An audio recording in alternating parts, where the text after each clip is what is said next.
Quitters, Inc. by Stephen King. Morrison was waiting for someone who was hung up in the air traffic jam over Kennedy International when he saw a familiar face at the end of the bar and walked down. Jimmy? Jimmy McCann? It was. A little heavier than when Morrison had seen him at the Atlanta exhibition the year before, but otherwise he looked awesomely fit. In college, he had been a thin, pallid chain smoker, buried behind huge horn-rimmed glasses. He had apparently switched to contact lenses. Dick Morrison? Yeah, you look great. He extended his hand, and they shook. So do you, McCann said, but Morrison knew it was a lie. He had been overworking, overeating, and smoking too much. What are you drinking? Bourbon and bitters, Morrison said. He looked at his feet and hooked them around the bar stool and lit a cigarette. Meeting someone, Jimmy? No, going to Miami for a conference. A heavy client bills $6 million. I'm supposed to hold his hand because we lost out on a big special next spring. Are you still with Kreger and Barton? Executive Veep now. Fantastic. Congratulations. When did all this happen? He tried to tell himself that the little worm of jealousy in his stomach was just acid indigestion. He pulled out a roll of antacid pills and crushed one in his mouth. Last August, something happened that changed my life. He looked speculatively at Morrison and sipped his drink. You might be interested. My God, Morrison thought, with an inner wince. Jimmy McCain's found religion. Sure, he said, and gulped his drink when it came. I wasn't in very good shape, McCann said. Personal problems with Sharon, my dad died, heart attack, and I'd developed a hacking cough. Bobby Kreger dropped by my office one day and gave me a fatherly little pep talk. Do you remember those? Yeah. He had worked at Kreger and Barton for 18 months before joining the Morton Agency. Get your butt in gear or get your butt out. McCain laughed. You know it well. Well, to put the capper on it, the doc told me I had an incipient ulcer. Told me to quit smoking. He grimaced. Might as well tell me to quit breathing. Morrison nodded in perfect understanding. Non-smokers could afford to be smug. He looked at his own cigarette with distaste and stubbed it out, knowing he'd just light another one in 5 minutes. Did you quit? Yes. At first I didn't think I'd be able to. I was cheating like hell. Then I met this guy who told me about this outfit over on 46th Street. Specialist, I said. What do I have to lose? I went over and I haven't smoked since. Morrison's eyes widened. What did they do? Fill you with some drug? No. He had taken out his wallet and was rummaging through it. Here it is. I knew I had one kicking around here. He laid a plain white business card on the bar between them. Quitters, Inc. Stop going up in smoke. 237 East 46th Street. Treatments by appointment. Keep it if you want, McCain said. They'll cure you, guaranteed. How?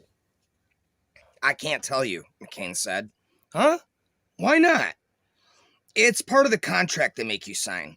Anyway, they tell you how it works when they interview you. You signed a contract? McCain nodded. And on the basis of that, yep. He smiled at Morrison, who thought, well, it's happened. Jim McCann has joined the smug bastards. Why the great secrecy? If this outfit's so fantastic, how come I've never seen any spots on TV, billboards, magazine ads? They get all the clients they can handle by word of mouth. You're an advertising man, Jimmy. You can't believe that. I do, McCain said. They have a 98% cure rate. Wait a second, Morrison said. He motioned for another drink and lit a cigarette. Do these guys strap you down and make you smoke until you throw up? No. Give you something that gets you sick every time you light? No, it's nothing like that. Go and see for yourself. He gestured at Morrison's cigarette. You don't really like these, do you? No, but stopping really changed things for me, McCain said. I don't suppose it's the same for everyone, but with me, it was just like dominoes falling over. I felt better. My relationship with Sharon improved. I got more energy, and my job performance picked up. Look, you've got my curiosity aroused. Can't you just... I'm sorry, Dick. I really can't talk about it. His voice was firm. Did you put on any weight? For a moment, Jimmy thought. McCain looked almost grimace. Yes, a little too much, in fact. But I took it off again. I'm about right now. Flight 206, now boarding gate 9, the loudspeaker announced. That's me, McCain said, getting up. He tossed a 5 on the bar. Have another if you like. And think about what I said, Dick. Really. And then he was gone, making his way through the crowd to the escalators. Morrison picked up the card, looked at it thoughtfully, then tucked it away in his wallet and forgot about it. The card fell out of his wallet and onto another bar a month later. He had left the office early and had come here to drink the afternoon away. Things had not been going well at the Morton agency. In fact, things were bloody horrible.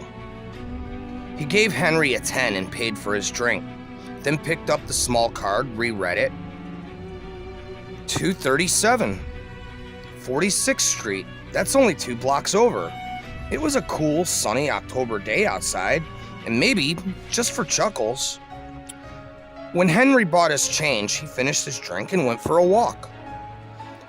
Quitters Inc. was in a new building where the monthly rent on office space was probably close to Morrison's yearly salary.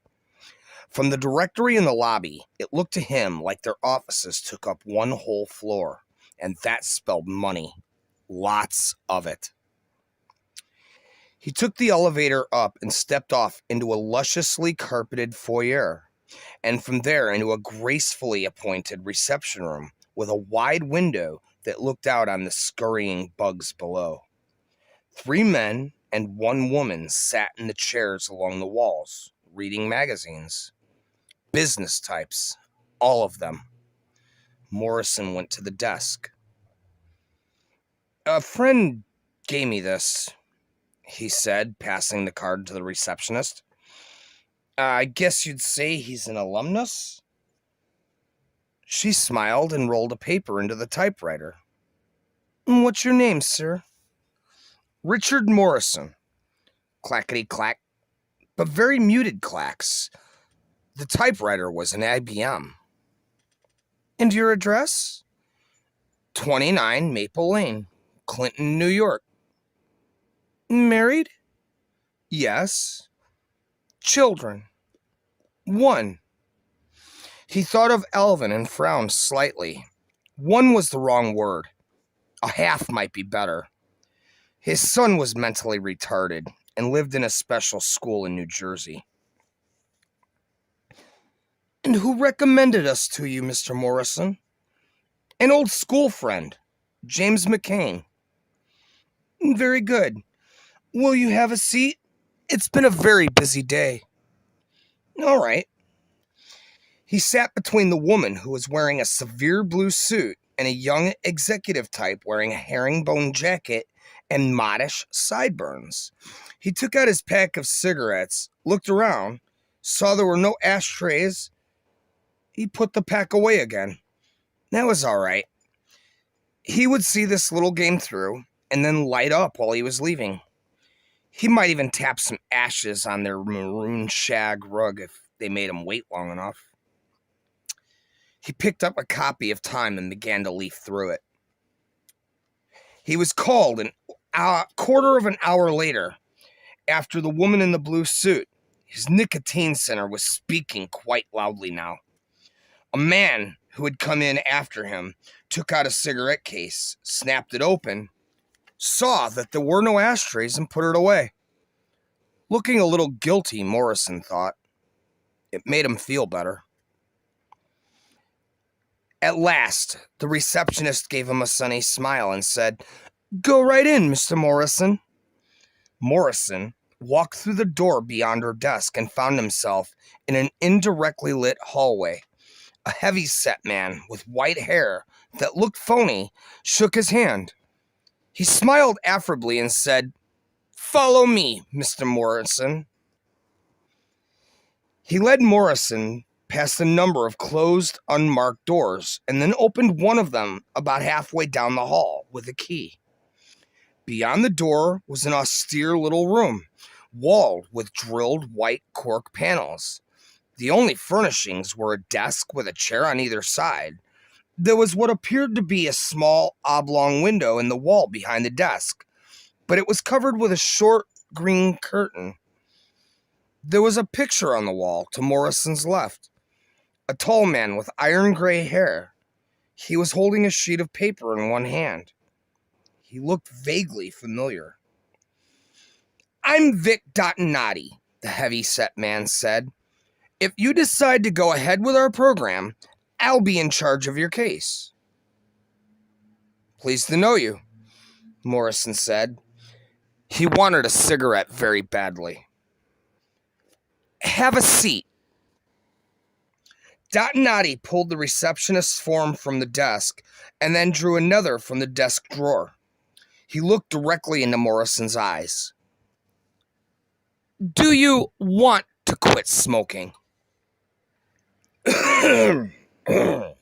Morrison cleared his throat, crossed his legs, and tried to think of a way to evacuate. He couldn't. "Yes," he said. "Will you sign this?" He gave Morrison a form. He scanned it quickly. "The undersigned agrees not to divulge the methods or techniques or etc., etc." "Sure," he said, and Dottinati put a pen in his hand. He scratched his name in Dottinati's sodden below. A moment later, the paper disappeared back into the desk drawer. "Well," he thought, ironically, "I've taken the pledge." He had taken it before. Once it had lasted 2 whole days. "Good," Dottinati said. "We don't bother with propaganda here, Mr. Morrison. Questions of health or expense or social grace, we have no interest in why you want to quit smoking. We are pragmatics." "Good," Morrison said blankly. "We employ no drugs. We employ no Dale Carnegie Hall people to sermonize you. We recommend no special diet. And we accept no payment until you have stopped smoking for 1 year." "My God," Morrison said. "Mr. McCann didn't tell you that." "No." "How is Mr. McCann, by the way? Is he well?" "He's fine." "Wonderful. Excellent. Now, just a few questions, Mr. Morrison. These are somewhat personal, but I assure you that your answers will be held in the strictest confidence." "Yes?" Morrison asked noncommittally. "What is your wife's name?" "Lucinda Morrison. Her maiden name was Ramsey." "Do you love her?" Morrison looked up sharply, but Dottinati was looking at him blandly. "Yes, of course." "Have you ever had marital problems? A separation, perhaps?" "What has that got to do with me kicking the habit?" Morrison asked. He sounded a little angrier than he had intended, but he wanted, hell, he needed a cigarette. "A great deal," Dottinati said. "Just bear with me." "No, nothing like that." although things have been a little tense just lately. You just have one child? Yes, Elvin. He's in a private school. And which school is it? That, Morrison said grimly. I'm not going to tell you. All right, Noddy said agreeably. He smiled disarmingly at Morrison.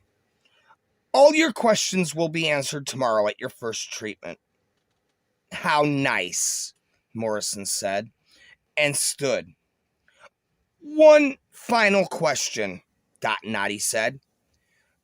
You haven't had a cigarette in over an hour. How do you feel? Fine, Morrison lied. Just fine.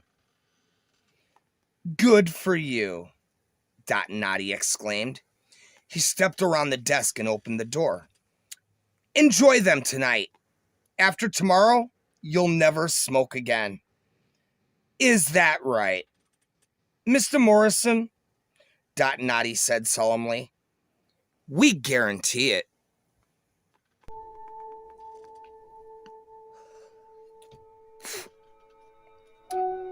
He was sitting in the outer office space of Quitters Inc. the next day, promptly at 3.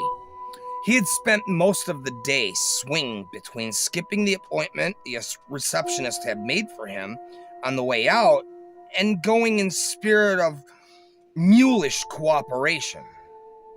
Throw your best pitch, Buster. In the end, something Jimmy McCann had said convinced him to keep the appointment. It changed my whole life. Todd knew his own life could use some changing. And then there was his own curiosity. Before going up the elevator, he smoked a cigarette down to the filter. Too damn bad if that's the last one, he thought.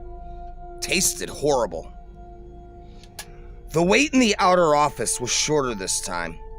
When the receptionist told him to go in, Noddy was waiting. He offered his hand and smiled to Morrison, and the smile looked almost predatory. He began to feel a little tense, and that made him want a cigarette. Come with me, Noddy said, and led the way down to a small room. He sat behind the desk again, and Morrison took the other chair. I'm very glad you came, Noddy said. A great many prospective clients never show up again after the initial interview. They discover they don't want to quit as badly as they thought.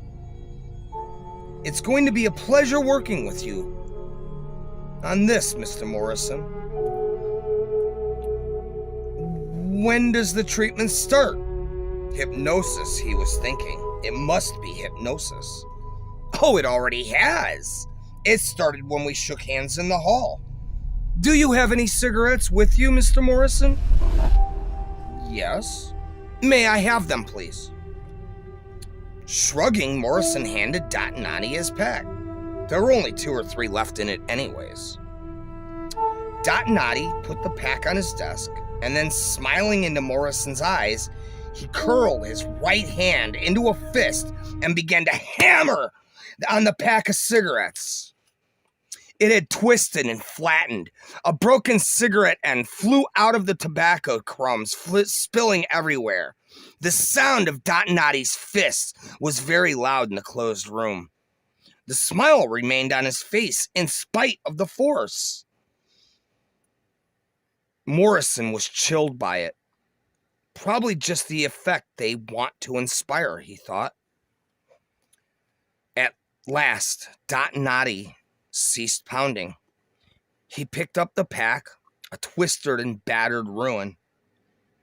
You won't believe the pleasure that gives me, he said, and dropped the pack into the wastebasket. Even after 3 years in the business, it still pleases me. As a treatment, it leaves something to be desired, Morrison said mildly. There's a newsstand in the lobby. It's right here in this very building, and they sell all brands. As you say, Dot Noddy said. He folded his hands. Your son, Alvin Dawes Morrison, is at the Patterson School for Handicapped Children. Born with cranial brain damage. Tested IQ of 46. Not quite in the equitable retarded category. Your wife...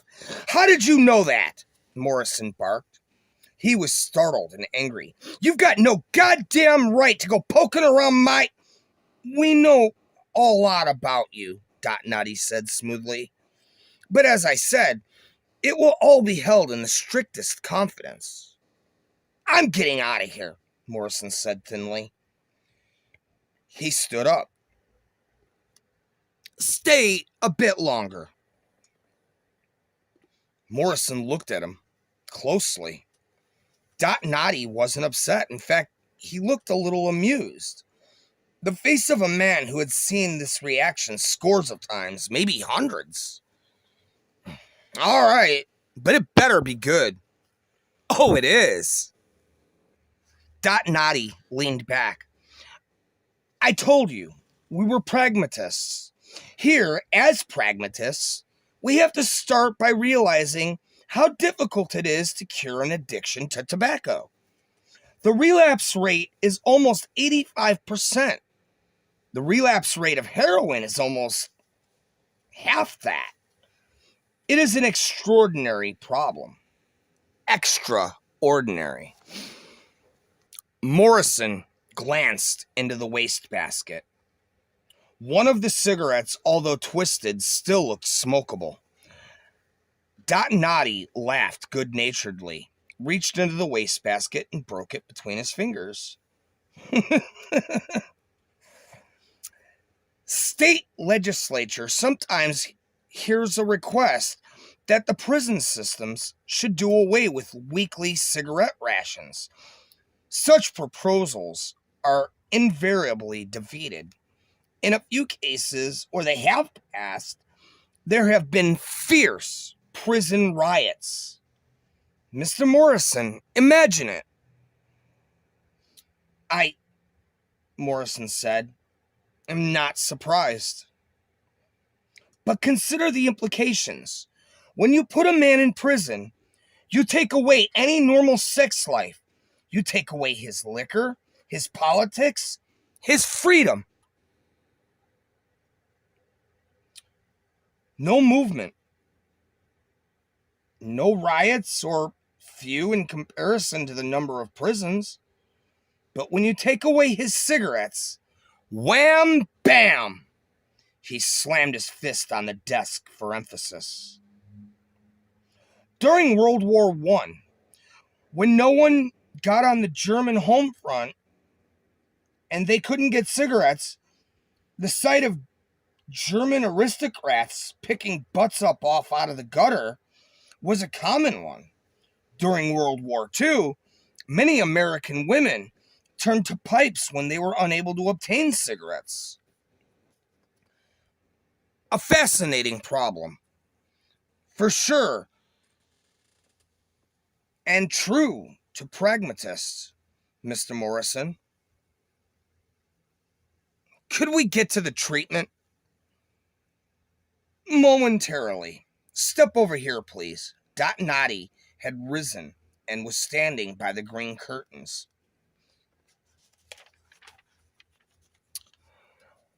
Morrison had noticed yesterday. Dot Noddy drew the curtains, discovering a rectangular window that looked into the bare room. No, not quite bare. There was a rabbit on the floor eating pellets out of a dish. Pretty bunny, Morrison commented. Indeed. Watch him. Dot Noddy pressed a button by the windowsill, and the rabbit started eating and began to hop about crazily. It seemed to leap higher each time its feet struck the floor. Its fur stood out spikily in all directions. Its eyes were wild. Stop that! You're electrocuting him! Dot Noddy release the button. Far from it. There's very low yield charge in the floor. Watch the rabbit, Mr. Morrison. The rabbit was crouched about 10 feet away from the dish of pellets. His nose wriggled. All at once, he hopped away into the corner. If the rabbit gets a jolt often enough while he's eating, Noddy said, he makes the association very quickly that eating causes pain. Therefore, he won't eat. A few more shocks, and the rabbit will starve to death in front of his own food. It's called aversion therapy. Light dawned in Morrison's head. No thanks. He started for the door. Wait, please, Mr. Morrison. Morrison didn't pause. He grasped at the doorknob and felt it slip through his hand. Unlock this! Mr. Morrison, if you just sit down, unlock this door, or I'll have the cops on you before you can say Marlboro Man. Sit down! The voice was cold and shaved like ice. Morrison looked at Noddy. His brown eyes were muddy and frightening. My God, he thought, I'm locked in here with a psycho. He licked his lips. He wanted a cigarette more than he had ever wanted one in his life. Let me explain the treatment in more detail, Noddy said. You don't understand, Morrison said, with counterfeit patience. I don't want the treatment. I've decided against it. No, Mr. Morrison, you're the one who does not understand. You don't have any choice. When I told you the treatment had already begun, I was speaking the literal truth. I would have thought you'd tip to that by now. You're crazy, Morrison said wonderingly. No, only a pragmatist. Let me tell you all about our treatment. Sure, Morrison said. As long as you understand that as soon as I get out of here, I'm going to buy 5 packs of cigarettes and smoke them all on my way to the police station. He suddenly realized he was biting his thumbnail, sucking on it, and made himself stop. As you wish, but I think you'll change your mind when you hear the whole picture. Morrison said nothing. He had sat down again and folded his hands. For the first month of treatment, our operatives will have you under constant supervision, Noddy said. You'll be able to spot some of them, not all, but they'll always be with you. Always. If they see you smoke a cigarette, I get a call. And I suppose you bring me here and do the old rabbit trick, Morrison said. He tried to sound cold and sarcastic. He suddenly felt horribly frightened. This was a nightmare. Oh no, Noddy said. Your wife gets the rabbit trick, not you. Morrison looked at him dumbly. Noddy smiled. You, he said, get to watch. After Noddy let him out, Morrison walked for over 2 hours in a complete daze. It was another fine day, but he didn't notice the monstrousness of Noddy's smiling face blotted out all else. You see, he had a pragmatic problem, and that demands pragmatic solutions. You must realize we have your best interest at heart. Quitters Inc., according to Noddy, was a sort of foundation, a non-profit organization begun by the man in the wall portrait. The gentleman had been extremely successful in several family businesses, including slot machines, massage parlors, numbers, and a brisk, although clandestine, trade between New York and Turkey. Mort Three Fingers Manelli had been a heavy smoker, up in the 3-pack-a-day range. The paper he was holding was a picture of a doctor's note, a diagnosis of lung cancer. Mort had died in 1970 after endowing Quitters Inc. with the family funds. We try to keep things as close to breaking even as possible, Dot and Italy had said. But we're more interested in helping our fellow man. And of course, it's a great tax angle. The treatment was chillingly simple. A first offense, and Cindy would be brought into what Dot and Noddy called the rabbit room. A second offense, and Morrison would get a dose. On the third offense, both of them would be brought in together. A fourth offense would show grave cooperation problems and would require sterner measures. An operative would be sent to Alvin's school to work the boy over.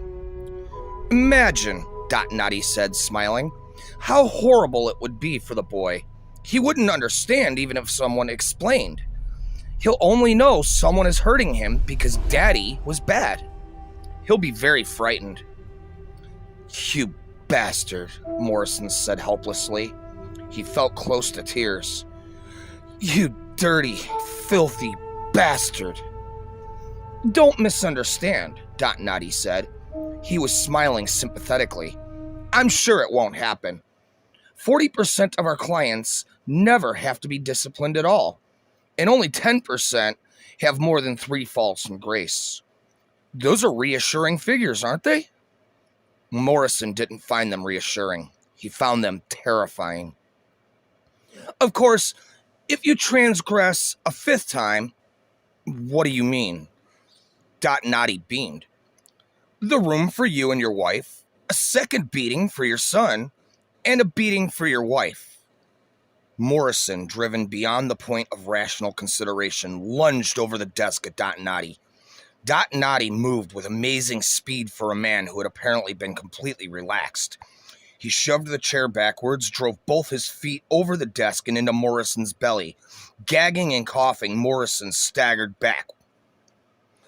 Sit down, Mr. Morrison, Dot Noddy said. Let's talk this over like rational men. When he could get his breath, Morrison did as he was told. Nightmares had to end sometime, didn't they? Quitters Inc., Dot Noddy had explained further, operated on a 10-step punishment scale. Steps 6 and 7 and 8 consisted of further trips to the rabbit room and increased voltage. More serious beatings. The 9th step would be the breaking of his son's arms. And the 10th? Morrison asked. His mouth was dry. Dot Noddy shook his head sadly. Then we give up, Mr. Morrison. You become part of the unregenerate 2%. You really give up? In a manner of speaking. He opened the desk drawer and laid a silenced 45 on the desk. He smiled into Morrison's eyes. But even the unregenerate 2% never smoke again. We guarantee it. The Friday night movie was Bullet, one of Cindy's favorites. But after an hour of Morrison's mutterings and fidgeting, her concentration was broken. What's the matter with you? She asked during station identification. Nothing. Everything, he growled. I'm giving up smoking. She laughed. Since when? 5 minutes ago? Since 3 o'clock this afternoon. You really haven't had a cigarette since then? No, he said, and began to gnaw at his thumbnail. It was ragged down. That's wonderful. What made you decide to quit? You, he said, and Alvin. Her eyes widened, and when the movie came back on, she didn't notice. Dick rarely mentioned their retarded son.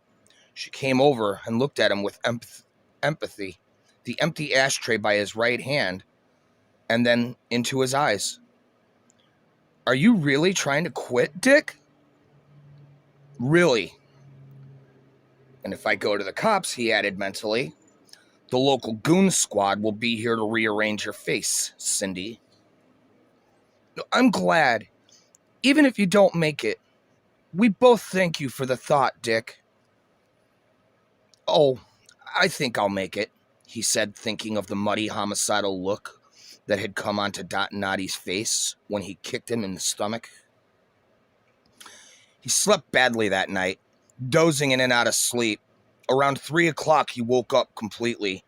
His craving for a cigarette was like a low-grade fever. He went downstairs and into his study. The room was in the middle of the house. No windows. He slid open the top drawer of the desk and looked in, fascinated by the cigarette box. He looked around and licked his lips. Constant supervision during the first month, Dotnati had said. 18 hours a day during the next 2. But he would never know which 18. During the 4th month, the month when most clients backslid, the service would return to 24 hours a day.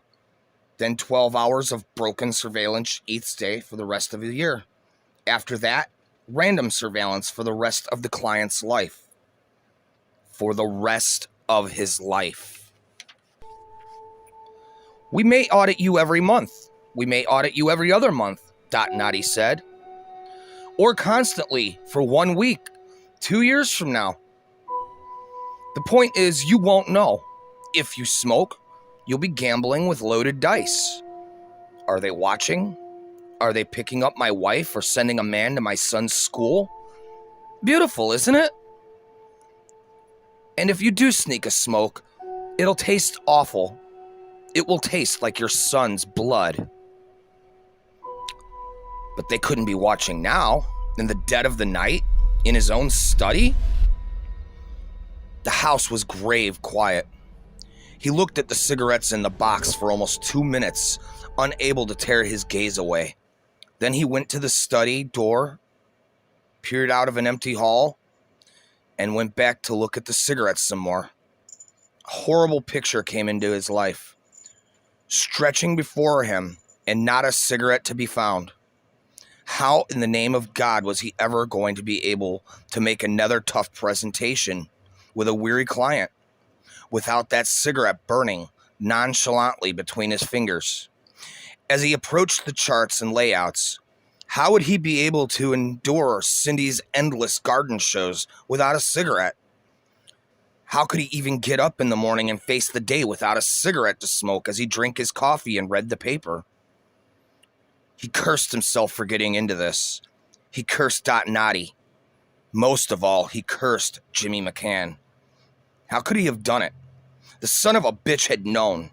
His hands trembled in their desire to get a hold of Jimmy Judas McCain.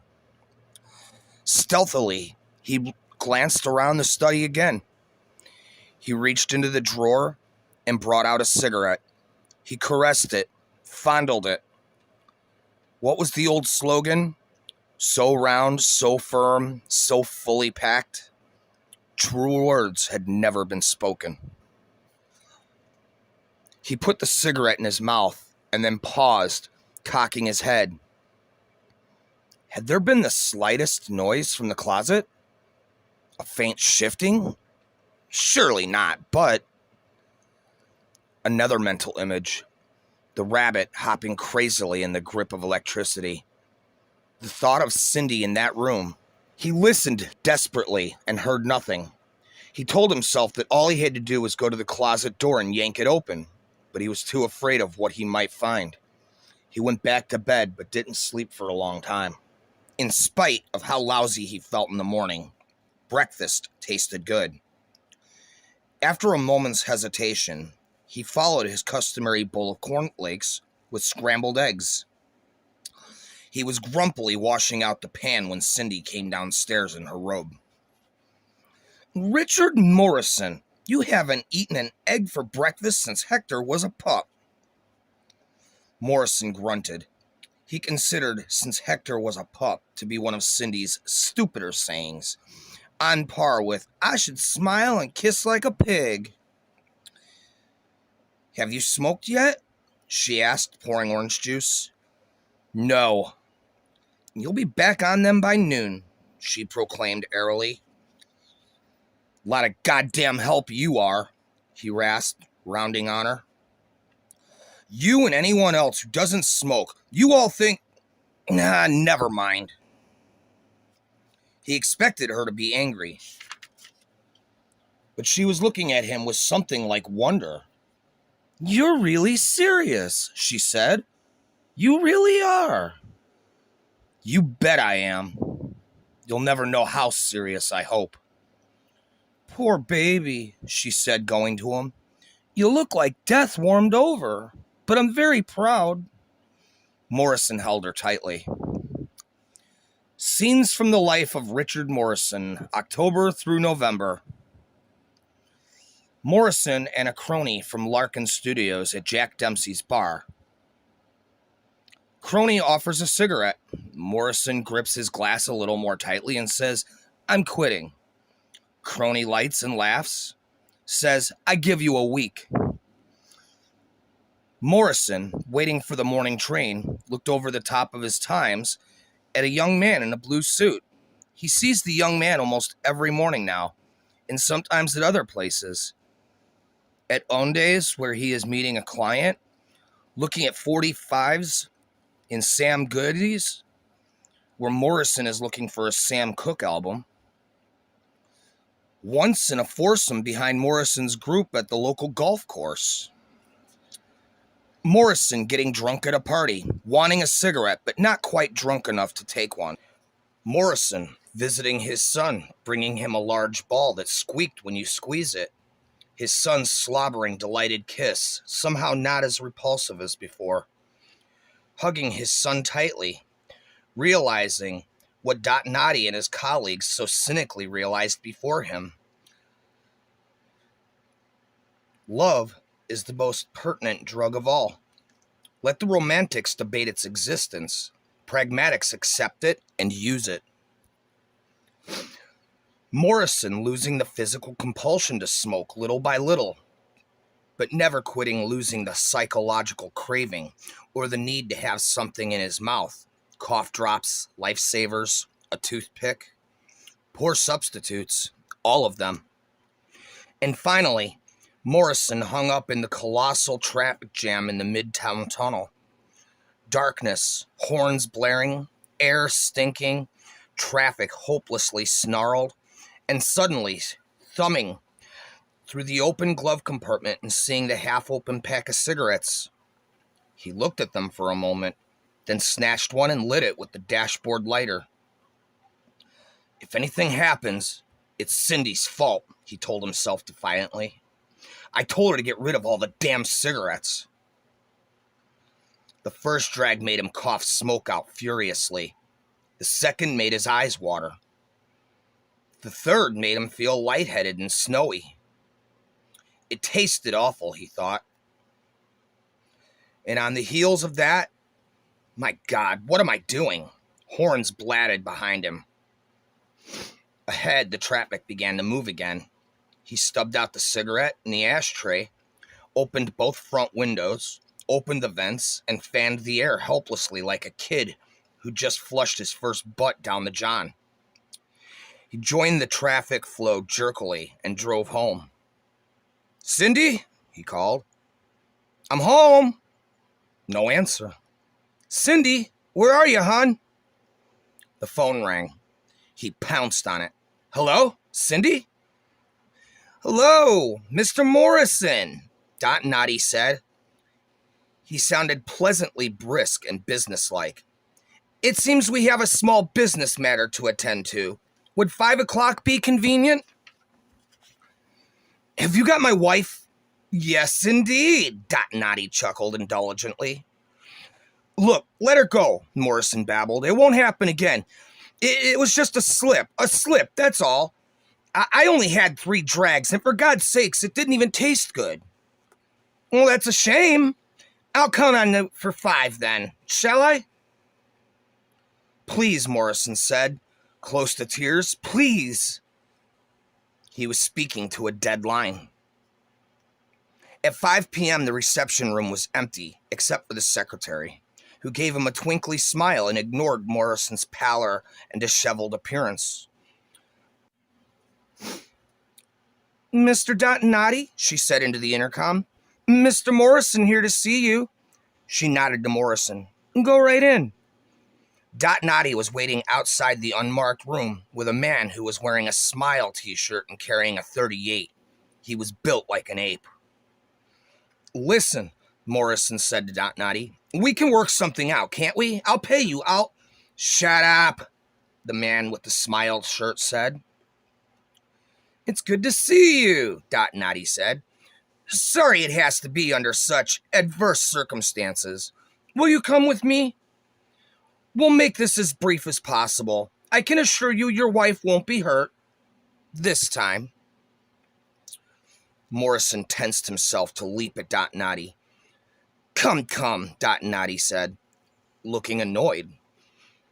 "If you do that, Junk here will have to pistol whip you, and your wife would still get it. Now where's the percentage in that?" "I hope you rot in hell," he told Dontinati. Dontinati sighed. "If I had a nickel for every time someone expressed a similar sentiment, I could retire. Let it be a lesson to you, Mr. Morrison. When a romantic tries to do good and fails, they give him a medal. When a pragmatist succeeds, they wish him in hell. Shall we go?" Junk motioned with the pistol. Morrison proceeded. He felt numb. A small green curtain had been pulled back. Junk prodded him with the gun. That is what being a witness at the gas chamber must be like, he thought. He looked at Cindy in there, looking around bewilderedly. "Cindy!" Morrison called miserably. "Cindy, She can't hear you," Dontinati said. "One-way glass." "Well, let's get it over with. It really was a small slip. I believe 30 seconds should be enough." Junk pressed the button with one hand and kept the pistol jammed firmly into Morrison's back with the other. It was the longest 30 seconds of his life. When it was over, Dontinati put a hand on Morrison's shoulder and said, "Are you going to throw up?" "No," Morrison said weakly. His forehead was against the glass. His legs were jelly. "I don't think so." He turned around and saw that Junk was gone. "Come with me," Dontinati said. "Where?" Morrison asked apathetically. "I think you have a few things to explain, don't you?" How can I face her? How can I tell her that I think you're going to be surprised," Dontinati said. The room was empty except for a sofa. Cindy was on it, sobbing helplessly. "Cindy?" he asked gently. She looked up, her eyes magnified by tears. "Dick?" she whispered. "Dick? Oh God." He held her tightly. "Two men," she said against his chest. "In the house. At first I thought they were burglars. Then I thought they were gonna rape me. And then they took me someplace with a blindfold over my eyes and it was horrible." "Shh," he said. "Shh." "Why?" she asked, looking up at him. "Why would they?" "Because of me. I have to tell you a story, Cindy." When he finished, he was silent a moment, and then said, "I suppose you hate me now. I wouldn't blame you." He was looking at the floor, and she took his face in both hands and turned it to hers. "No," she said. "I don't hate you." He looked at her for a minute, surprised. "It was worth it," she said. God bless these people. They've let you out of prison. You mean that? Yes, she said and kissed him. Can we go home now? I feel much better. Ever so much. The phone rang one evening a week later, and when Morrison recognized Dot Noddy's voice, he said, "Your boy's got it all wrong. I ain't been near a cigarette." "We know that. We have a final matter to talk about. Can you stop by tomorrow afternoon?" "Is it?" "No, nothing serious. Bookkeeping, really. By the way, congratulations on your promotion." "How did you know that?" "We're keeping tabs," Dot Noddy said noncommittally, and hung up. When they entered the small room, Dot Noddy said, "Don't look so nervous. No one's gonna bite you. Step over here, please." Morrison saw an ordinary bathroom scale. "Listen, I have gained a little weight, but yes, 73% of our clients do. Step up, please." Morrison did, and tipped the scales at 174. "Okay, fine. You can step off. How tall are you, Mr. Morrison?" 5'11". "Okay, let's see." He pulled a small card laminated in plastic from his breast pocket. "Well, that's not too bad. I'm going to write you a prescript for a highly illegal diet pill. Use them sparingly and according to direction, and I'm going to set your maximum weight at, let's see." He consulted the card again. 182. How does that sound? "And since this is December 1st, I'll expect you at the first of every month for a weigh-in. And no problem if you can't make it, so long as you call in advance." "And what happens if I go over 182? Dot Noddy smiled. "We send someone over to your house. They will cut off your wife's little finger," he said. "You can leave through this door, Mr. Morrison, and have a nice day." 8 months later, Morrison runs into the crony from the Larkin Studios at Dempsey's bar. Morrison is down to what Cindy proudly calls his fighting weight, 167. He works out 3 times a week and looks as fit as a whipcord. The crony from Larkin, by comparison, looks like something the cat dragged in. Crony: "Lord, how'd you ever stop? I'm locked into this damn habit tighter than a nail." The crony stubs his cigarette out with real revulsion and drains his scotch. Morrison looks at him speculatively and then takes a small white business card from his wallet. He puts it on the bar between them. "You know," he says, "these guys changed my life."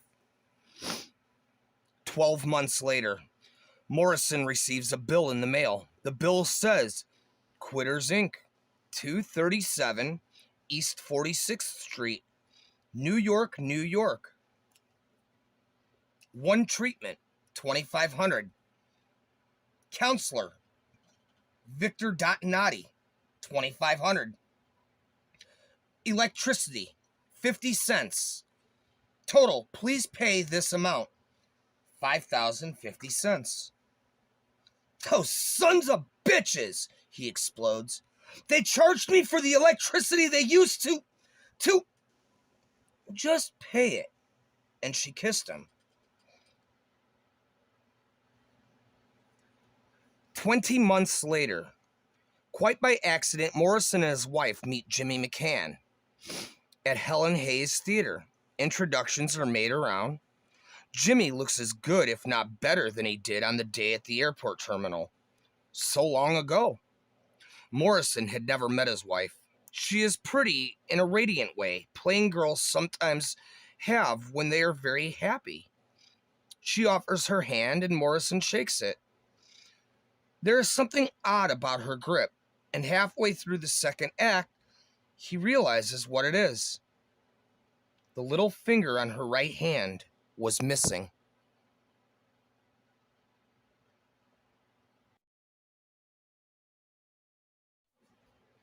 We hope you have enjoyed the Angry 80s presentation of Quitters Inc.